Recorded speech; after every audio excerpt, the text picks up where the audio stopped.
Hi everyone. Now we are going to start chapter number 3, the Delhi Sultanate. In this chapter we are going to learn about this topic. First about the slave dynasty, Khalji dynasty, Tughlaq dynasty, Sayyid dynasty and Lodi dynasty. And we are also learn about the administration, social and political life under the Delhi Sultanate and about the Taimur invasion.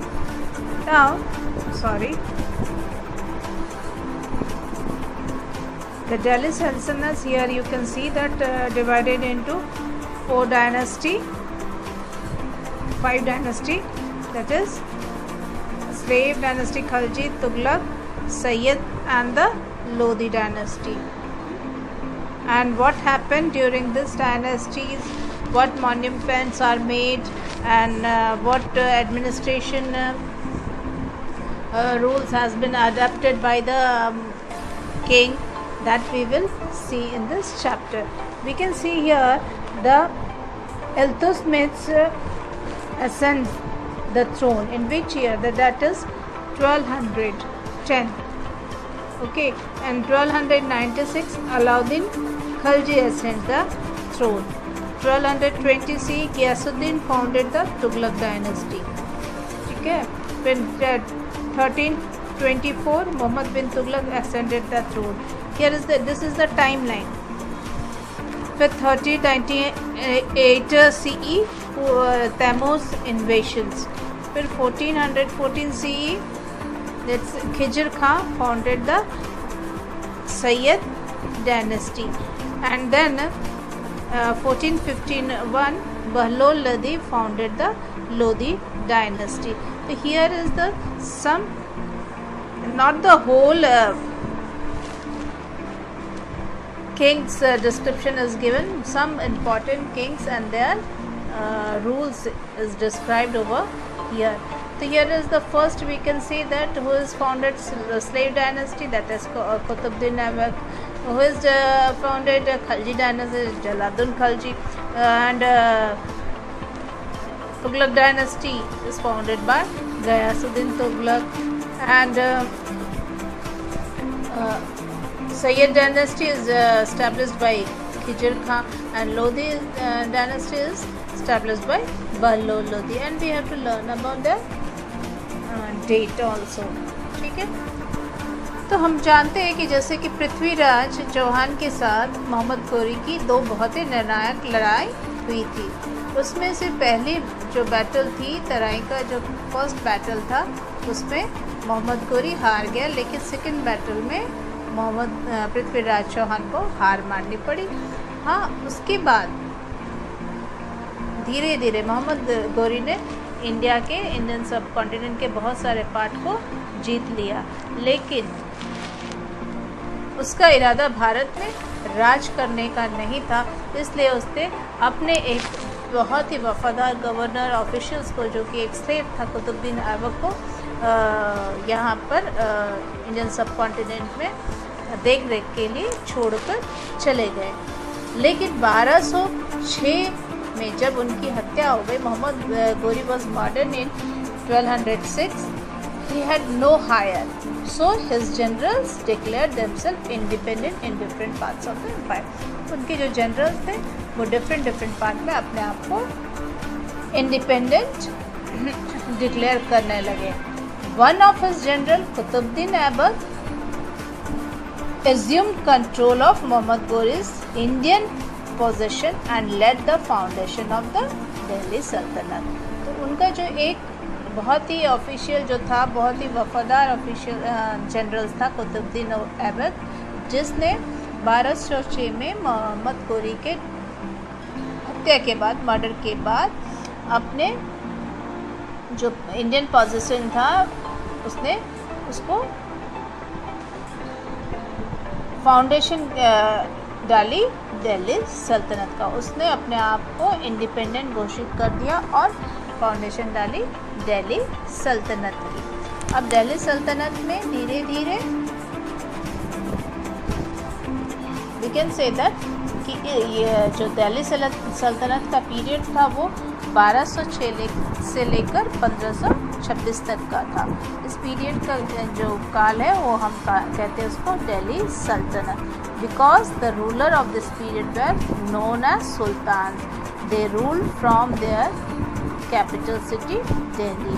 इसलिए सल्तनत कहा जाता है क्योंकि इसके जो rulers थे उनको क्या कहा जाता था, सुल्तान, और उन्होंने जो रूल किया from the capital city Delhi. Okay, now come to the next page. Let us see. From the 12th century CE onwards, Delhi gained importance as a central city of kingdoms. It first became the capital of the Tomar Rajputs. They were defeated by the Chauhans of Ajmer in the middle of the same century. Along with being the capital, Delhi also flourished as a commercial center. तो 12th century onwards Delhi का धीरे धीरे अपना importance बढ़ता गया। उसके पहले दिल्ली बहुत ज़्यादा पावरफुल नहीं थी, लेकिन धीरे धीरे दिल्ली का importance as a commercial purpose बहुत ज़्यादा इम्पोर्टेंस होने लगा। पहले जो थे उसमें जो राज करने वाले थे Tomar Rajputs, but then after Chauhans defeated them and they occupied the Delhi.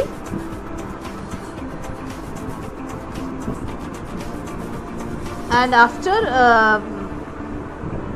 defeated 1192, Muhammad Ghori captured the Delhi, and then after the Qutbuddin Aibak was look after this subcontinent in with this from this place.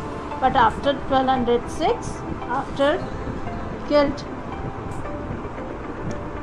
or murdered Muhammad Ghori, he became independent and established the slave dynasty. ठीक है, तो इस तरह से establishment of the Turkish rule in India, और यही एक demarcation point था 1206, जब से भारत में मुस्लिम राजाओं का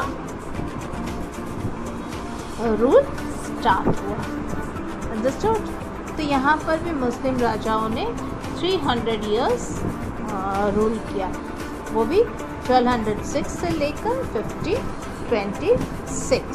उसके बाद इब्राहिम लोदी और बाबर के बीच युद्ध हुआ और उसमें बाबर ने जीत हासिल की और वो उसने मुग़ल एम्पायर की नींव डाली। तो दिल्ली सल्तनत के अंदर 5 डायनेस्टी आते हैं। Now, establishment of Turkish rule in India. As we read in the previous chapter, Muhammad Ghori left his trusted slave Qutbuddin Aibak, who led the foundation of the slave dynasty and became the first Sultan of Delhi in 1206 CE. The establishment of Turkish ruler was a watershed event in the history of India. ठीक है, watershed event था क्योंकि इसके बाद से ही मुस्लिम राजाओं का आधिपत्य इंडिया में शुरू हो गया। तो first dynasty that is flourish in medieval period is slave dynasty. This dynasty is also referred to as Mamluk dynasty. आपको इसको याद रखना है कि another name of this dynasty is Mamluk dynasty. Mamluk is an Arabic word which means slave. ठीक है।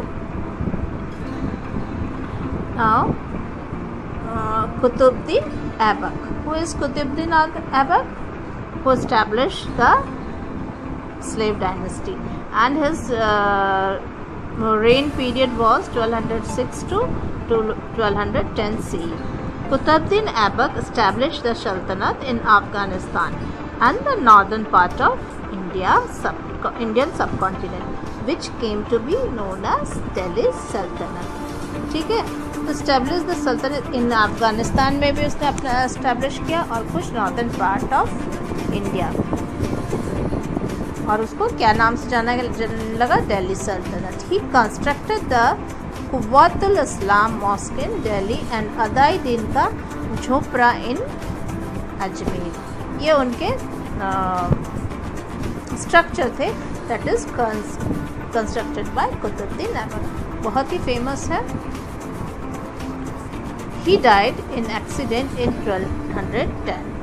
सी while playing Chaugan. Chaugan एक तरह का पोलो है, प्लेड वाइल राइडिंग हॉर्सेस, घोड़े के ऊपर चढ़कर खेला जाता है। तो चौगान जो गेम था खेलते हुए कुतुबुद्दीन ऐबक की मृत्यु हुई। Now here we can see the reign of the slave dynasty. The blue mark it is the reign of the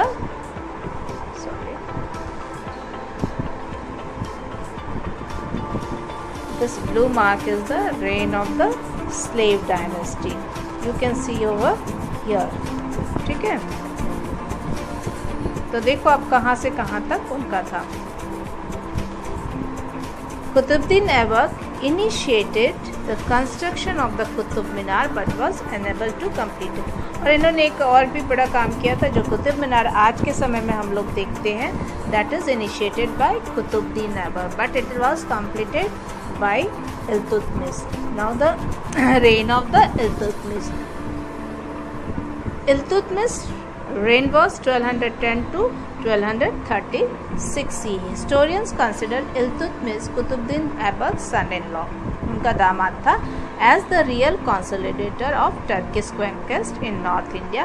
He ascended the throne in 1200 CE amid great opposition from the Turkish nobility as well as external revolts. जब वो गद्दी पर बैठे तो उनको अपने nobility से भी काफ़ी अपोज झेलना पड़ा, वो काफ़ी उनके अगेंस्ट थे, और जो एक्सटर्नल रिवॉल्ट था उससे भी उनको बर्दाश्त करना पड़ा। In order to win the support the nobles he guaranteed them territories and concentrated his efforts on strengthening his empire while recovering lost territories. तो उसने सबसे पहले ये नॉबल्स को अपने में मिलाने के लिए उन्होंने क्या किया, he guaranteed them territories and concentrated his efforts on strengthening his empire. उनको क्या दे दिया, टेरिटरीज दे दिए, लैंड दे दिए, और अपना सारा ध्यान अपने एम्पायर को मजबूत करने में लगाया। He also strengthened the north-western frontier of his empire to safeguard it against Mongol aviation. Mongol aviation से अपने आप को बचाने के लिए नॉर्थ वेस्ट पार्ट में उन्होंने अपने आर्मी को स्ट्रेंथन करना शुरू कर मजबूती देना शुरू किया। ना you can see here the major rulers of the Delhi सल्तनत। मेजर रूलर्स कौन कौन थे? सारे रूलर्स के तो नाम लिखने यहाँ पॉसिबल नहीं है, लेकिन उसमें से कुछ जिनका बहुत ज़्यादा महत्वपूर्ण योगदान था वो यहाँ पर आपको बताया गया है। You can see over here and have to learn about that which one is the founder of which dynasty. कौन है ये डायनेस्टी के फाउंडर, जैसे स्लेव के कौन है, या सैयद के कौन है, या तुगलक के कौन है, ये आपको याद रखना पड़ेगा। Okay, now you can see in order to introduce efficiently in his administration Iltutmish organized his nobility into a select group. किसी को एफिशिएंटली काम कर सके एडमिनिस्ट्रेशन में, उन्होंने क्या किया, इल्तुतमिश ने 40 नॉवेल्स के एक ग्रुप सेलेक्ट की, दैट इज कॉल्ड चालीसा या Chahalgani. This group played a crucial role in the politics of the slave dynasty. उनका बहुत ही महत्वपूर्ण योगदान होता था। तो Iltutmish daughter Razia became the sultan after his death. उसके बाद रजिया सुल्तान इल्तुतमिश की जो बेटी थी वो असेंडेंट हुई आफ्टर द इल्तुतमिश। तो यहाँ देखो, ये जो चहलगानी सिस्टम है या चालीसा है, अपने एडमिनिस्ट्रेशन को अच्छे तरीके से चलाने के लिए इल्तुतमिश ने क्या किया था, नॉवेल्स के 40 नॉवेल्स के एक ग्रुप बनाई थी, और उसको क्या कहा जाता था, चहलगानी। Now here the Razia Sultan, who was Rajia Sultan? Interlude. The Rajia interlude means a thing occurring or done during an interval. ठीक है, a thing occurring or done during an interval. The Rajia interlude. क्या उन्होंने इस दौरान किया, कौन से उनका टाइम पीरियड था? Rain period is 1236 to 40 CE. Razia Sultan, the only Muslim woman ruler of Delhi, succeeded Iltutmish. Iltutmish के बाद उसने राजगद्दी संभाली। Defying the gender bias and Orthodox cultural practices of her age, she put on male attire and appeared unveiled in public. Gender bias means girls थी, लड़की थी, जिसके कारण उनको काफ़ी अपोज सहना पड़ा और उनके नॉवल से वो शुरुआत से ही उसको लाइक नहीं करते थे। She succeeded in establishing law and order throughout the empire. शुरुआत से ही उसने स्टैब्लिश की law and order. Her rule mark beginning of power struggle between the sultan and the Chahalgani. सबसे पहले क्या उनके जो पावर स्ट्रगल किनके बीच हुआ? सुल्तान और चहलगानी, वो 40 नॉवेल्स जो होते थे उनके बीच सबसे पहले इनके पावर स्ट्रगल शुरू हुई। The nobles were opposed the rule by female monarch. वो नहीं चाहते थे फीमेल मोनार्क वहाँ पर रूल करें। And at the same time disapproved the high position she guaranteed her Ethiopian slave Yakut. This led to a revolt against her. और साथ ही साथ जो वो नॉवेल्स थे वो नहीं चाहते थे कि उन्होंने एक इथोपियन स्लेव को, एक अफ्रीकन स्लेव को अपॉइंट किया है हाई पोजीशन में। She was murdered as part the novels while she was on her way to reclaim her empire. और फिर बाद में वो एक कॉन्स्पिरेसी की शिकार हो गई और उनकी हत्या कर दी गई। तो इस तरह से रजिया सुल्तान जो थे मरने के बाद दिल्ली को अपने Razia Sultan, an adept horse rider and an expert in the use of arms. Even as a young girl of 13, Razia, the daughter of Iltutmish, exhibited qualities to be a ruler.